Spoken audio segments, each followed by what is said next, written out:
This video contains news and analysis related to a recent terror attack in Kashmir. The content may include sensitive visuals and discussions that could be distressing to some viewers.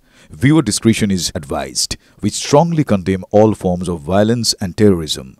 The purpose of the content is solely to inform and create awareness based on verified reports. Top quality और consistent performance के लिए सिर्फ silver pump नाम याद रखना। দেখুন আমাদের সেনারা আমাদের 20 সেনারা তারা কিন্তু তৎপর আর তাদের তৎপরতায় রীতিমতন কাঁপছে পাকিস্তান। সূত্র বলছে কাশ্মীর উপত্যকায় সেনা সংখ্যা আরো বাড়াতে চলেছে ভারত। বড় খবর ব্রেক করছি আমরা। এলওসিতে স্যাটেলাইট থার্মাল ইমেজে নজর রাখছে ভারতীয় সেনা। পাক সেনার গতিবিধি নিয়ে গোয়েন্দা তথ্য যাচাই করে পদক্ষেপ ভারতের।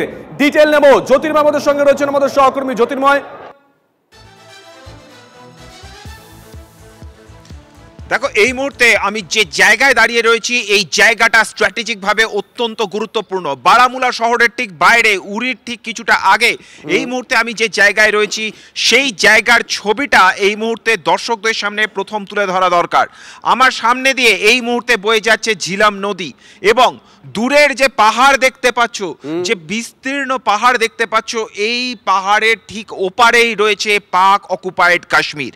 অর্থাৎ যেদিকে এই মুহূর্তে প্রতি মুহূর্তে নজর থাকছে, সূত্র মারফত খবর আসছে আমাদের কাছে যে ভারতের তরফ থেকে সেনা মোতায়েনের প্রস্তুতি যখন তুঙ্গে, যখন দিল্লিতে অ্যাডমিনিস্ট্রেটিভ মিটিং একের পর এক হচ্ছে, যখন স্বয়ং প্রধানমন্ত্রী নরেন্দ্র মোদী তিনি হুঁশিয়ারি দিয়ে দিয়েছেন যে কয়েকজন জঙ্গি তারা ঘাঁটি গেড়ে কোথাও বেঁচে পড়তে আছেন তাদের শেষ জমিটাও ধূলিসাৎ করে দিতে ভারত তৈরি। ঠিক সেই সময় যে খবর আসছে যে পাক সীমান্ত বিশেষত পাক অকুপায়েড কাশ্মীরে সেখানে নতুন করে সেনা মোতায়েন করেছে পাকিস্তান সেনা। এবং এই যে জায়গা আমি আরও একবার দেখাবো, এই যে পাহাড়, এই জায়গা বারামুলার সেই জায়গা যেখানে প্রতিনিয়ত খবর আসে যে পাকিস্তান থেকে ড্রোন এখানে ঢুকে পড়ছে। অর্থাৎ প্রায় প্রতিদিন সকালেই আমরা এই ধরনের খবর দর্শকদের দেখাই যে ড্রোন এসে ভারতীয় আকাশসীমার মধ্যে ঢুকে পড়েছে এবং সেই ড্রোনকে গুলি করে নামাতে হয়েছে।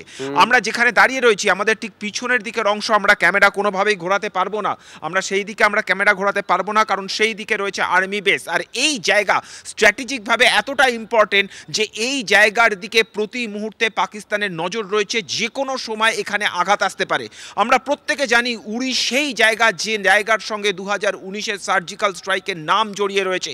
স্বাভাবিকভাবেই যখন ভারত পাকিস্তান সীমান্তে উত্তেজনা কার্যত চরমে, সেই সময় সবথেকে সেন্সিটিভ জায়গার নাম হচ্ছে উড়ি এবং ঠিক সেই জায়গার যাত্রাপথে এই মুহূর্তে আমরা দাঁড়িয়ে রয়েছি।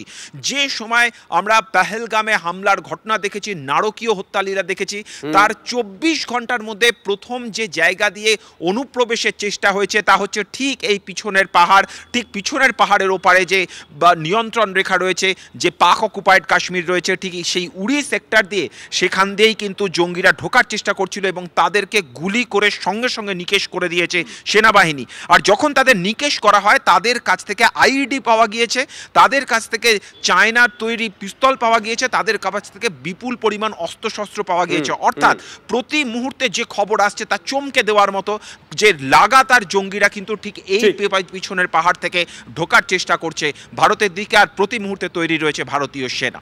নজর থাকবে জ্যোতির্ময়, নজর থাকবে, নজর রাখো।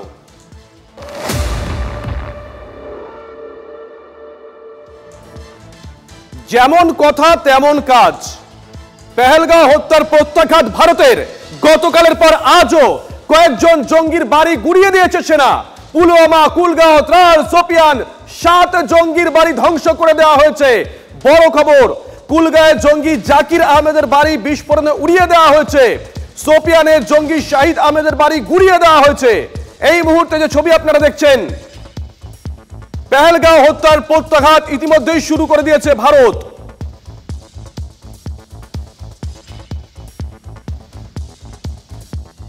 এবার ডিটেল দেখাই। গতকাল পেহেলগাঁও হামলায় জড়িত সন্দেহে 2 জঙ্গির বাড়ি ওড়ায় সেনা। বিস্ফোরণে গুড়িয়ে গেল জঙ্গি আসিফ শেখের বাড়ি। সেনা তল্লাশি করে বেরিয়ে আসার পরই ভয়াবহ বিস্ফোরণ ঘটে। আসিফ ছাড়াও দক্ষিণ কাশ্মীরের বিজবেহারায় ওড়ানো হয় লস্কর জঙ্গি আদিল ঠোকারের বাড়িও।